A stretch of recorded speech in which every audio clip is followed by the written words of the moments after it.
Good morning, Zodiac, and welcome. 8:10, Tuesday, no? Time. Such a lie. I like to say time is a lie told to innocent children by consciousness. So as not to put any blame on anyone.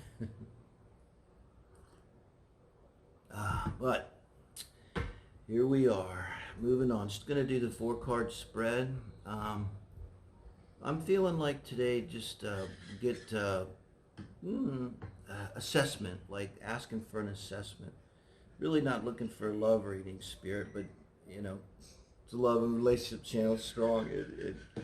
But definitely try to open it up. Try to look kind of like spiritually where we're at. But the message I got this morning was, take the high ground and hold it. Old military maxim and classic. But it was take the moral high ground and hold it. Morality is a 9th house. Sagittarius, Jupiter thing. Jupiter, higher law. Libra, lower law of the earth. So for what it's worth, I think that's kind of what I'm looking for here.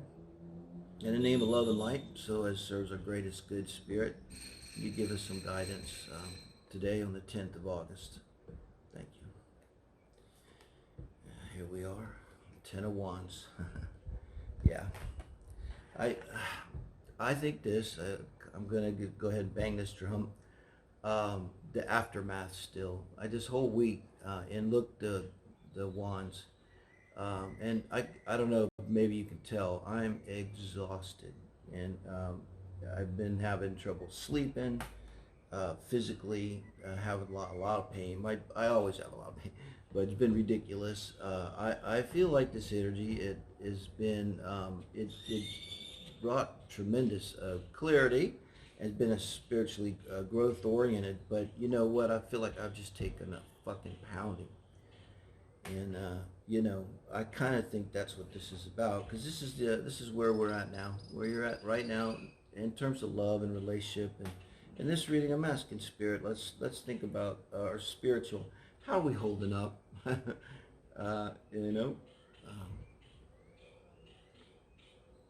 And this is absolutely, I've watched tarot. I mean, it's the end of a cycle. It's 10, yeah, and that's where we're at. We're at the end of a cycle, 10. And it's just, we're still feeling the burden of so much.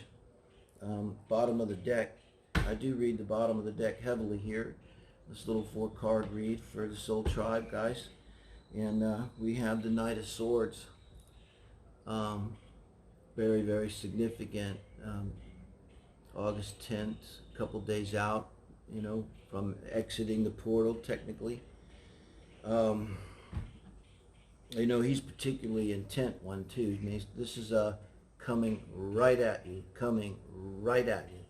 So the overall energy on the bottom of the deck is coming right at you.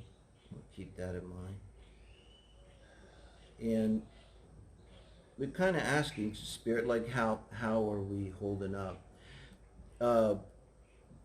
This is actions here, but it's the mind. Okay, swords. This is coming through so strong. If this has not already happened, I don't think it is. We're still carrying this 10 of Wands. This is also taking care of business here. I'm going to tell you, for me, it's like not only having done the spiritual work, but having taken the actions to bring our life into balance, to bring our life into the flow of our life's purpose, and unless, we're not, Jesus, we can't completely remove the ego, but shifting our life more into that place that is not just simply ego bound. And this is a message coming in. This is a powerful message coming in. It could be just completely spiritual that hits you like a blinding flash. There's people had full-on enlightenment as they were just stepping on off the curb to the street or something. But this could be someone bringing it. And air sign, of course, sun, moon, rising, or Venus, if it's someone bringing it. And they're bringing it in hard and fast, and this could be something, if it's brought from another person, or if it is from spirit, I think it's a little hard, a little brutal, one of those things. But it's like something that we would absolutely resonate with and be like, oh God. And it would be like a key that unlocks something spiritual inside of us that gets us to the next level. That's always talked about with your 10 cards and the 10 of Wands. And honestly, it becomes then we're looking for a relief and a release. Relief and release. Yes, and this is the obstacle, what's in the way. I tell you, man, I keep saying, right, we haven't reached, and I think this is me too. It's even if maybe you think you've reached, there's more. And that's not a bad thing, but it's going to take a minute. It's just going to take a minute.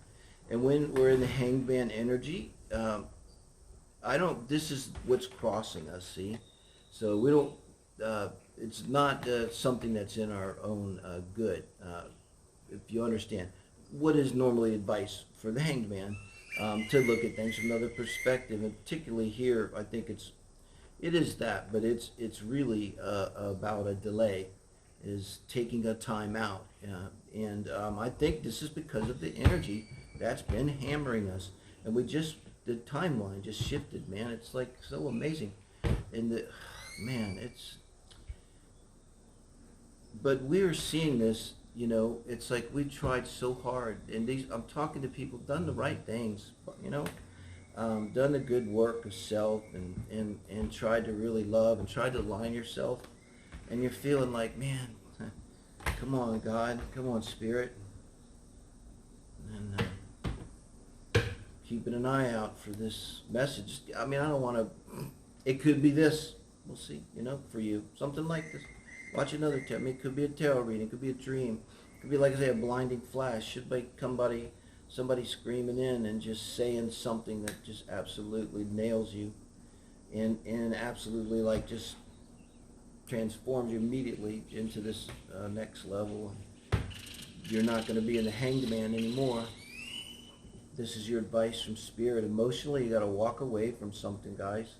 This is clear, and this makes sense to me. It's not, we can change our minds in a second, but you can't change your emotions in a second. I'm Cancer Moon. I'm an expert on this.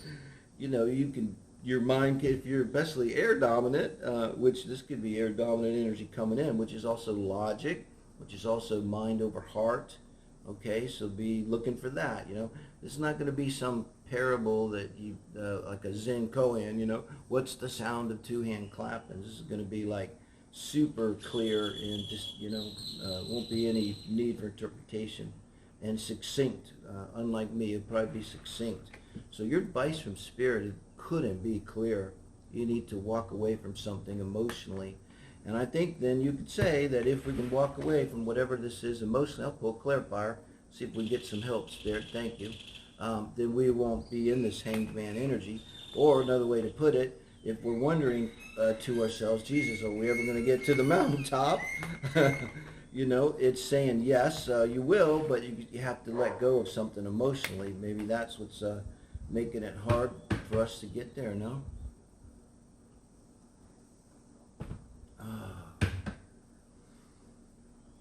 Such a beautiful morning, guys. I'm so goddamn glad to be alive, honestly.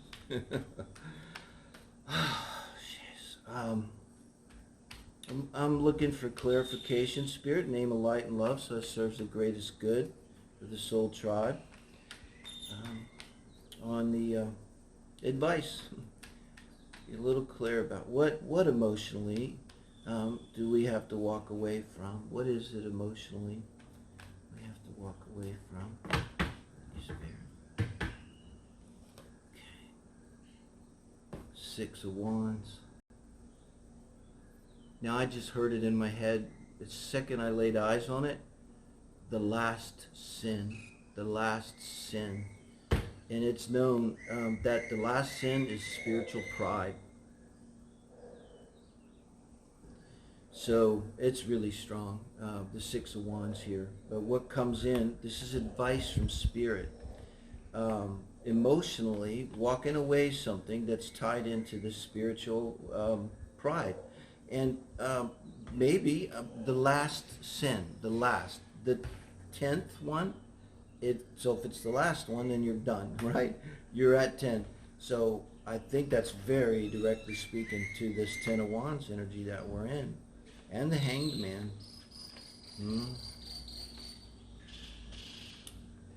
Emotionally, walking away, I'm thinking Zen, okay? And this is my reading too, the way I look at it. And I don't read myself, ever. But with this, I don't know, it's different to me, this soul tribe. It's going to be something we're going to do together. But this is maybe walking away from a need for myself to identify with being this spiritual person. And I don't know that that's bad, but there's the Zen part of letting go and maybe not kind of trying not to perceive ourselves as anything. Why put a label? Why limit ourselves? As soon as I say I am American, or I am this, or I'm really Sagittarius, I guess, but I feel like I'm limiting myself. So beliefs come in here. We limit ourselves with beliefs, and I try to believe as little as possible. It's a big difference between knowing and believing, but at least I know when I'm believing, you know. I believe that when I say a prayer about love and light, you know, that I'm protected. That's a belief. So beliefs are precious. And it could be walking away some belief too, like this. Something that doesn't really serve our greatest good, whatever it is. But it might be in a guise of something that we're really proud of. This is what it is. There's something we're really proud of. Now, in my natal chart, very strong for me position is the sun is square the nodes. And if you know anything about evolutionary astrology, it's so dead on. It's like I feel like I don't exist. I mean, it's so strong. I don't know how I killed myself for decades on end until my healing in 2007. So there's an element of self-negation. So for me, it feels like a fine line, especially when you come from a place your whole life of having your ego kind of destroyed, almost like methodically, like just take it apart by plan that you could kind of see in your chart. But you got to think like it's always for a purpose. Well, you know, the temptation would be to come back and kind of be like, you have no self, and then now you have a self, and want to come back, kind of have an emphasis on it. So that could be involved in what's going on. It's a very subtle kind of energy here. We start talking about the last sin, and this is what I heard. So, man, but this is like obviously a reading to me. When I'm bringing in evolutionary astrology with people, there's only special people that really are interested in that, because it's not really about you. Your ego stuff like who are you going to date, and when are you going to have true love, and am I going to get the job? You know, it's all about your soul's purpose and stuff like that. So let's Spirit, let's get the outcome here.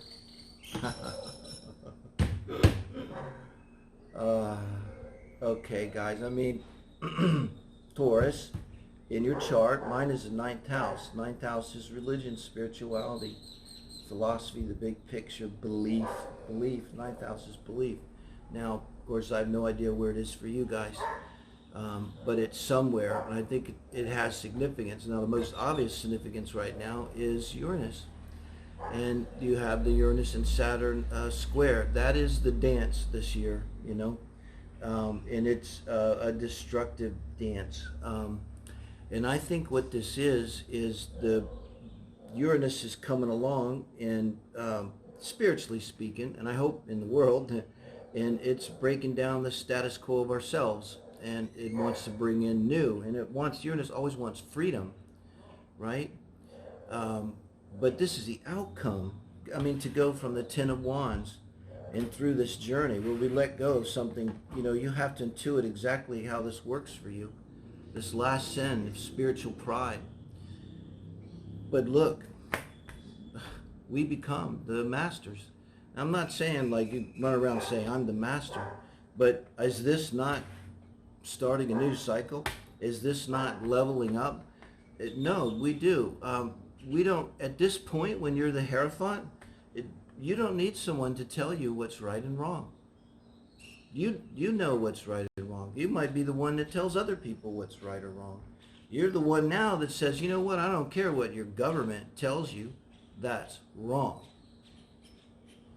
Because you're the Hierophant. You know the Hierophant's the bad side can be evangelical and stubborn and dogmatic, but on the good side, and I think that's, I'm going to say, I said bad and good, shame on me. At a higher octave, it's not going to be dogmatic like that. It's just going to be spiritually and centered and strong, someone that's mature and tested. And I mean, it's the strongest card in the deck, right? Strongest person. I think, people say the Emperor, but who the hell does the Emperor rely on most? You go back and look at the real life. Yeah, they're Hierophant. They're spiritual advisors. They relied on their spiritual advisors. And this is a 9th house. This is Sagittarius. This is the guru, the sage. Wow. And now we got the 7 of Wands on the bottom of the deck. So I'll close with that. I think this kind of seals it. Really, this is the energy to go. This 10 of Wands and the 7 of Wands. And the 7 of Wands is righteous defense of the castle. So all of this may also involve establishing some kind of new boundaries. Like, very simply, maybe people took your time for granted in the past. And now you're not going to be taken by granted. You're not going to be taken for granted by anyone at all. That's just not how it works with the Hierophant, Before, yes. Can you do this? What about that? You're just going, Now, no. Just very stable and all of that. And this won't be hard. This will be like in the Matrix when he just went like this and the bullets fell. But it'll be something that you'll have to do. It might be hard for some of the people around you because you might be establishing new, more firm boundaries with individuals in your life, guys. Thank you for joining me, Soul Tribe.